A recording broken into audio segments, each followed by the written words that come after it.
speakers talk mostly about the Florida challenges and what Florida's been doing and can do and will do in the future.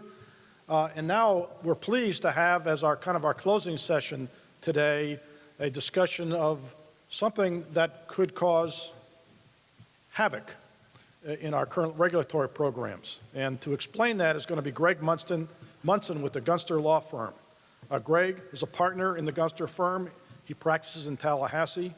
He's twice held senior positions at DEP, first as general counsel and most recently as a deputy secretary for water policy and ecosystem restoration. He also worked previously as assistant general counsel for Governor Bush and was a federal prosecutor. So here to talk about WOTUS, is that right? Greg Munson.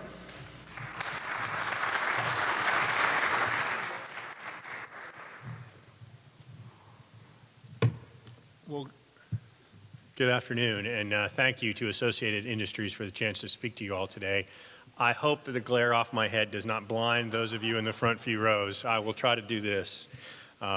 This is not the first time that I have had to follow Rich Budell speaking, and it's always a difficult act to follow because he's so knowledgeable. But I guess you can see the progression. We went from chairman, senators, random state employees, and me. So this is where you are. But I'm going to try today to educate you all a little bit, give you a little bit more background than you may have already had on a new federal rulemaking that is at least far enough along to have an acronym, WOTUS, which stands for Waters of the United States.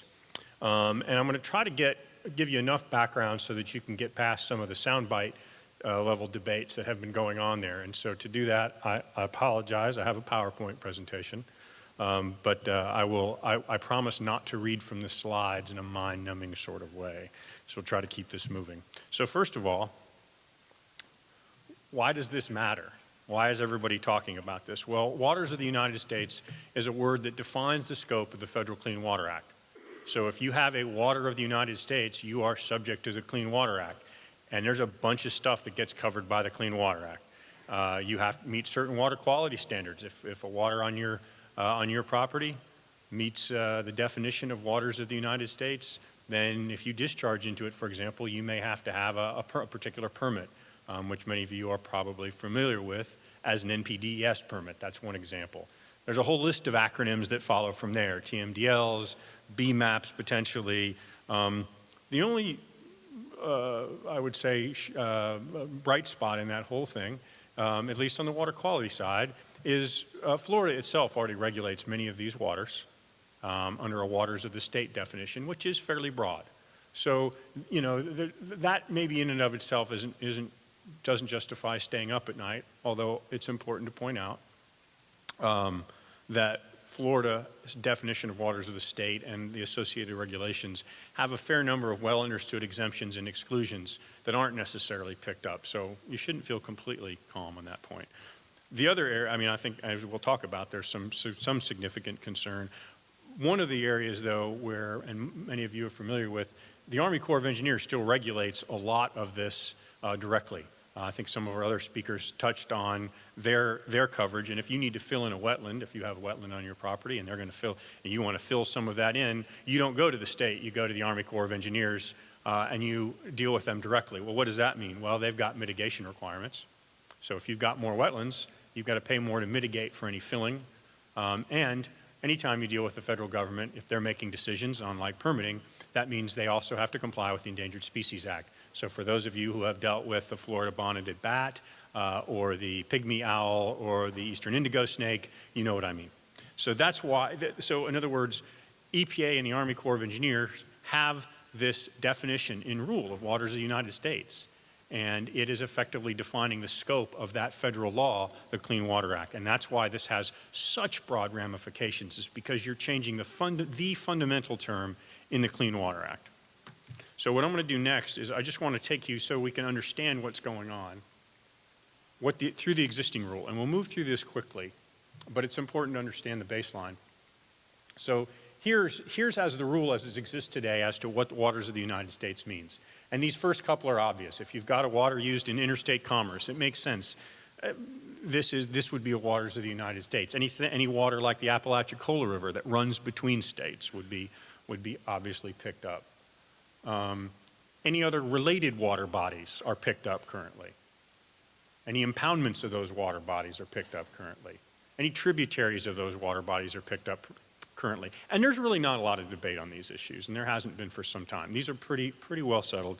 Where things started getting off the rails, oops, sorry, one more, territorial seas, those are also included out to 3 miles. Where things started getting off the rails was with this part, and this is in the existing rule, wetlands adjacent to any of those first 4, 5, or 6 categories.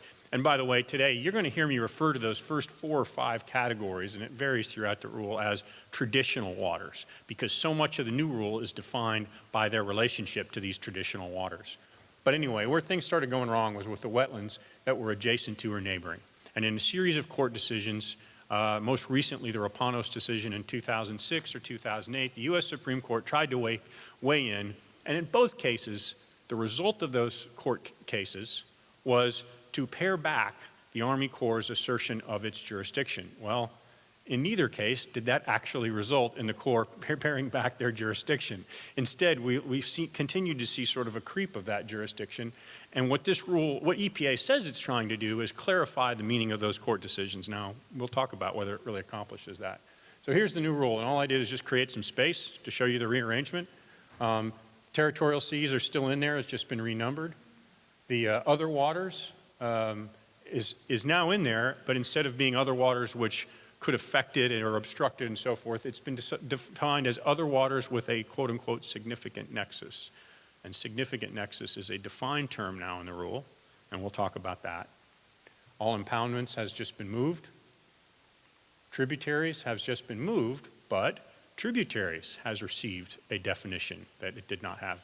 There was no definition before. And finally, wetlands, adjacent wetlands or neighboring wetlands has been designated adjacent waters or neighboring waters.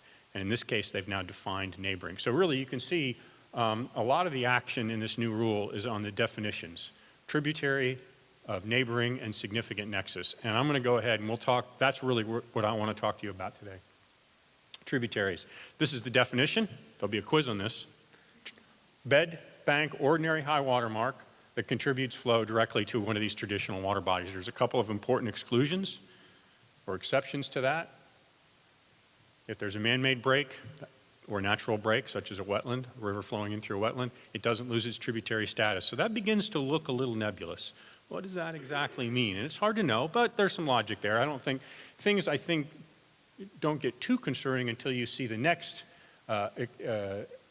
caveat on that definition, where it says that a tributary can include man-made canals and ditches.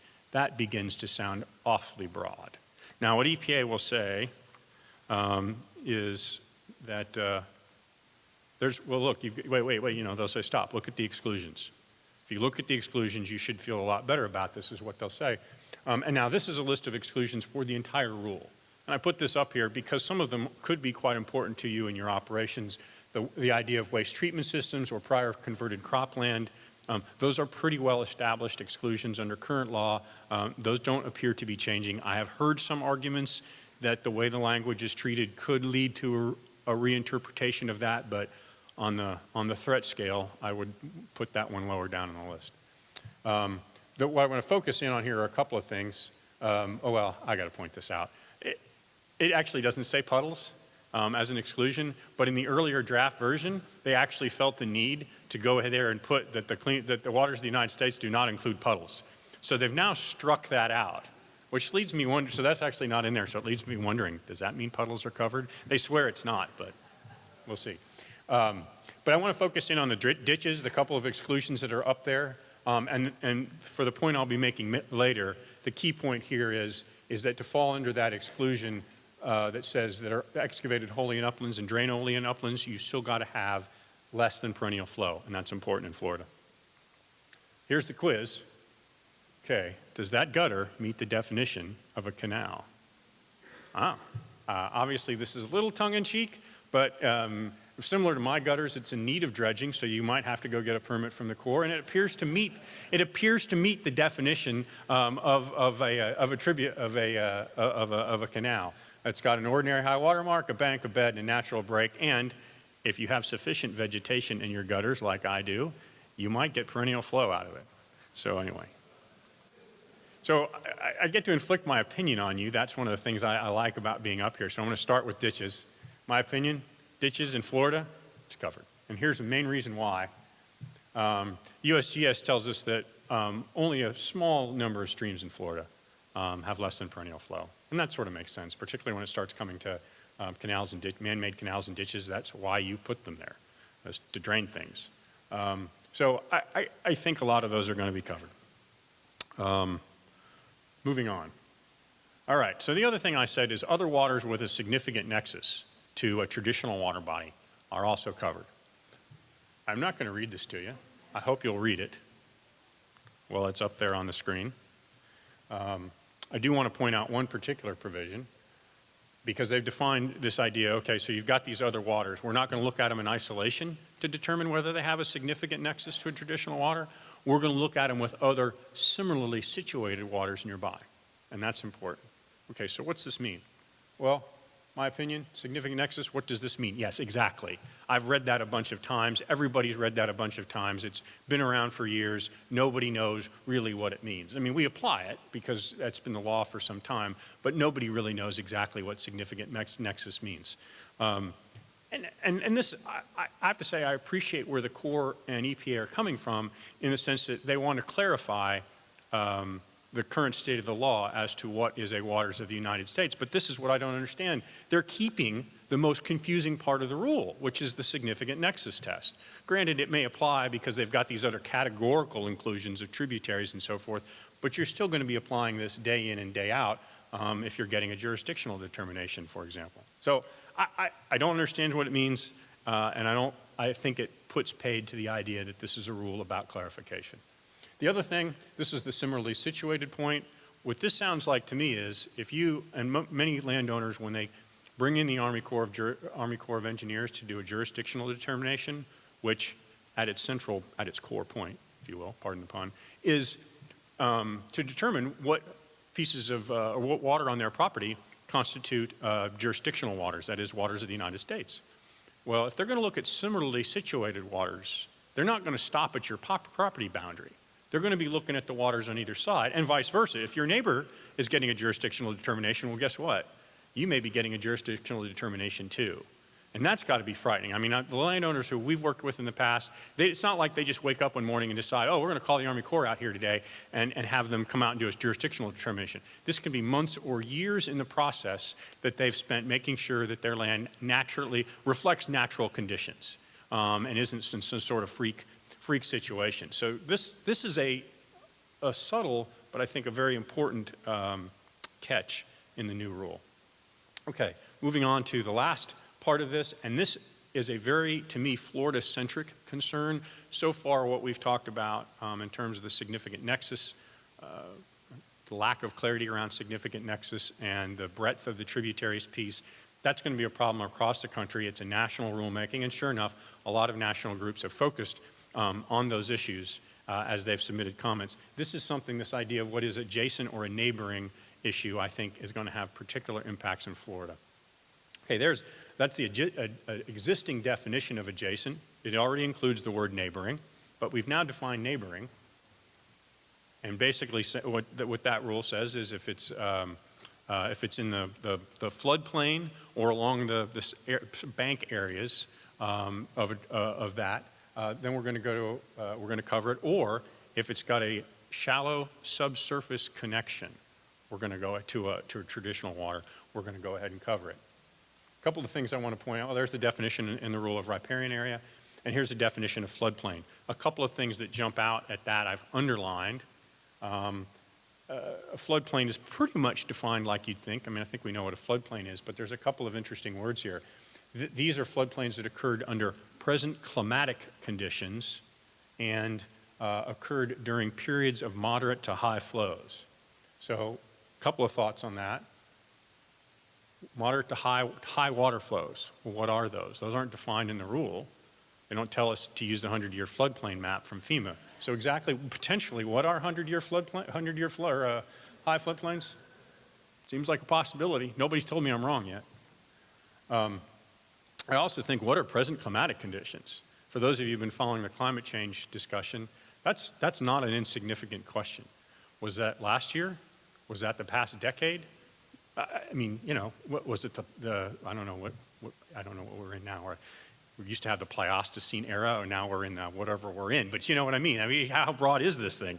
And it's not defined in the rule. What EPA says when you ask them, and it is generally speaking EPA, by the way, that has been doing most of the talking. So it is EPA that you're generally asking these questions to, not the Army Corps. They'll say, well, this idea of moderate to high flows and present climatic conditions, those are areas where we're going to exercise best professional judgment. Well, that's great, but it doesn't tell those of us in trying to advise people about what is going to happen to their property. It doesn't give us a lot of guidance. Nobody really knows how they're going to exercise their best professional judgment. So, and again, in Florida, I mean, if you start looking at the floodplain maps, even the 100-year floodplain maps, or potentially broader, as I said, I mean, you're talking huge swaths of some counties. And that's the part to me that I don't know has been focused on adequately. The rumor is that EPA and the Corps really were thinking a lot about states out west when they developed this rule. And so states like Florida with lots of low-lying land, or potentially some of the other southeastern coastal plain states, may not have been in the forefront of their mind when they were putting this together. And I think this would be an example maybe of a consequence of that. Yeah, this is another point. Shallow subsurface connections, again, many of our speakers have talked about the aquifers and so forth here in Florida. Well, you know, we've got a shallow subsurface connection just about everywhere you put your foot in the state. Large parts of the state have a superficial aquifer. If there isn't a superficial aquifer, there's the upper Floridan aquifer. What exactly is a shallow subsurface connection? We're just not really sure what that means.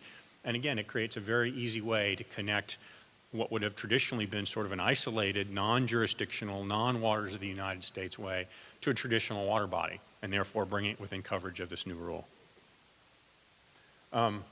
So I'm grateful to Associated Industries on this count as well for letting me share some of the work that they had prepared by Applied Technology and Management.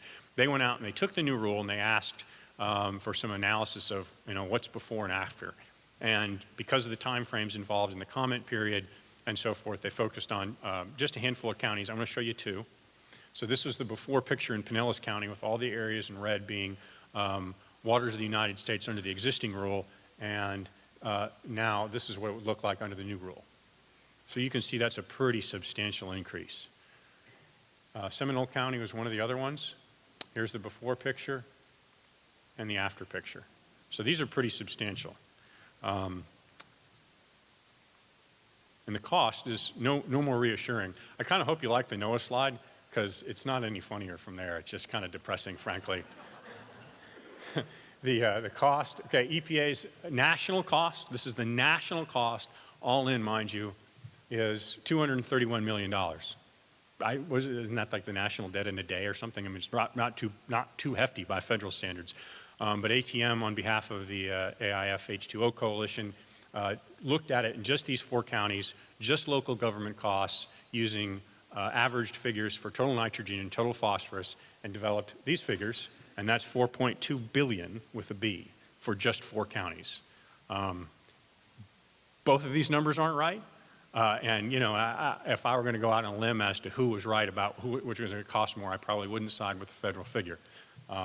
So we shall see, but I'm pretty sure it's a lot closer to the 4.2 billion than the 231 million. So there's reason to believe, particularly on the heels of the numeric nutrient criteria, that this is going to have a significant impact on local governments. And again, this is just local governments. This did not look at cost to private landowners. I was asked to cover an additional topic. That's why you get the bonus material. We're going to be here till 3 now. No, I'm kidding. But I did want to hit on this because I know a lot of you have, this is something that really affects agriculture or people who have agricultural lands, which, as Rich reminds us, is not always the same thing. There is another piece of this. So far we've covered sort of what I see as the three major potentials for expansion in the new rule, these three definitions: significant nexus, tributary, and this whole idea of what's a floodplain, an adjacent floodplain, neighboring floodplain. One of the other areas that got a lot of attention early on, and frankly is now in effect, I mean, this is already out there, it was done in July, But I wanted to talk about it because it is significant if you have agricultural property. It's an interpretive rule, and kind of like was said about the Holy Roman Empire, it's really none of those things. It's neither an interpretation nor a rule. In my view, it's not an accurate interpretation anyway.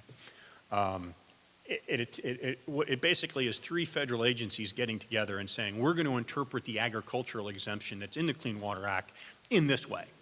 And this is our agreement on how we're going to apply it. Now, it didn't go through the federal formal rulemaking, and at least in theory it doesn't have to, because it's just an interpretation of an existing set of rules and statutes. That's maybe debatable. But what it essentially does is it says, okay, look, anything that we're going to say that any of these list of 51 activities, if you're doing any of those things, we're going to say that that's a bona fide agricultural activity, and you're going to be exempt from having to comply with the Clean Water Act. Okay, that doesn't sound bad on its face. Now, the hitch, well, I guess that, yeah, I mean, there are some issues with that. I don't want to say it doesn't sound, there are some concerns with that, but it's manageable. I think where the real concern comes from is when you look at those 51 activities, and then you see that it's not just anybody's definition, for example, of land clearing. It's only land clearing, again, as an example, that meets the USDA NRCS guidelines for land clearing, or prescribed burns. And so here's the example I gave for land clearing. These are things that in order to fit then within the exemption, you have to do. You have to limit your disposal of debris into standing trees, keep a 50-foot buffer from water, et cetera. There's a long list of these requirements. So you can understand maybe how this got started, but it now seems to have gotten to the point where to qualify for the Clean Water Act exemption, which under the statute doesn't require any of this, you're now having to do more than what the statute requires to get the same exemption. I'll get you my bonus opinion as well for what that's worth. And I think, so the whole concept of regulating this as agriculture seems like a legitimate concern to me. Are we now regulating what is and what isn't agriculture, and thereby regulating agriculture in a way that we couldn't have? I think the other concern I've heard, and I'm not a farmer, so I can't speak to this from firsthand knowledge, is I understand that some of these practices, NRCS practices, aren't actually used in Florida, and to do so would be consistent with Florida's own best management practices that are endorsed by the Florida Department of Agriculture. So that seems like an obvious inconsistency.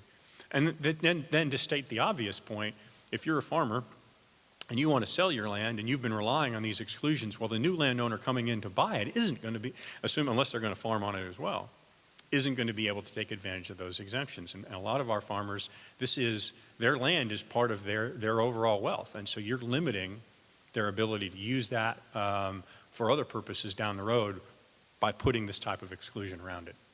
And I think Bob Perciasepi, who's the former deputy administrator at EPA, told the National Corn Growers Association, well, we may have messed up on this. And in fact, Administrator McCarthy even signaled at one point that they might consider withdrawing the interpretive rule. That has not yet happened. So this went into effect in July. And I don't really have any good news. That's my joke. I don't have any good news on this one. It's just this one's done. But the other one is not. The main part of the rule that I talked about with the three definitions I focused on, that is still in play. EPA and the Army Corps are still taking comments. And actually, just after this went to print, the comment period was extended. It's now November 14th. Kind of odd, huh? 10 days? Wow, just 3 weeks. I wonder why they did that. So we will see what happens in the election. The EPA earlier in the year published a regulatory agenda that showed that they wanted to complete this in April of 2015. That was a couple of extensions ago from the comment period. So we don't know yet if that will stick or not. I suspect the agencies themselves don't know. And we are also waiting for the EPA's Science Advisory Board, this is our own internal group of scientists, to finish review of the rule. Again, this has changed a couple of times in the last few weeks. They issued a draft. Actually, and again, I told you, it just sort of gets downhill from that last joke. They said basically the rule doesn't go far enough because there's no reason to actually not regulate the subsurface connections, because EPA has been at pains to say, no, these subsurface connections are just the basis for regulating waters at either end, but we're not regulating the groundwater. The SEB said, well, there's no justification for that scientifically. They also came out and said significant nexus. I like this point. Significant nexus, that's a legal term. We don't use a scientific term instead. So they don't understand what it means either. But they did support the categorical inclusion of tributaries and some of the other types of water bodies, like waters in a floodplain and that sort of thing. That's in their draft. That's probably going to go final very soon. Part of the rationale that EPA actually gave for extending the comment deadline was to allow SAB to finish. So if you're interested in this topic, this is just a question I've gotten so much that I've now added it into the presentation. What can I do? There is a comment period following, and a lot of groups are submitting comments. I really think that the only way to get heard on these issues is to work through associations. I've been fortunate enough to work with AIF's H2O coalition on this. They're really doing a great job of staying on this and getting Florida's voice heard. If you're not involved with that already, obviously, I would encourage you to do it because it's a large group, it's going to be heard, and it's only those large groups that are going to impact, if anybody can impact, frankly, EPA and the Corps' decision making. The midterms obviously have a huge role to play in this, but the coalitions that are out there, like the AIF, H2O coalition, have the only chance of rolling the boulder back up the hill, if you will. If you are putting comments together or working through your associations, here's some things I would want to get the message out. Slow down. There's a lot of things going on. I can't imagine Florida's unique. There are ways actually to make this rule work in Florida. It doesn't have to be a just say no sort of approach, which, having worked at a regulatory agency at one time, is not ever the message you want to hear. There is a way to get this done. Florida has a very robust set of rules in place, the waters of the state that I mentioned, but with a well-understood practice that could work very well for EPA and allow them to accomplish their goals and allow the state to not frighten all of its existing landowners and local governments. They just need time to work it out, and it's not going to happen overnight. These things don't. So slow down would be message number one. The other idea is just to recognize that Florida is different. I've got to believe other states are getting this message out, but, we're flat. So a small change like this has potential impacts to Florida that other states may not see in quite as great a way. So those are my recommendations to you. I'd be glad to take.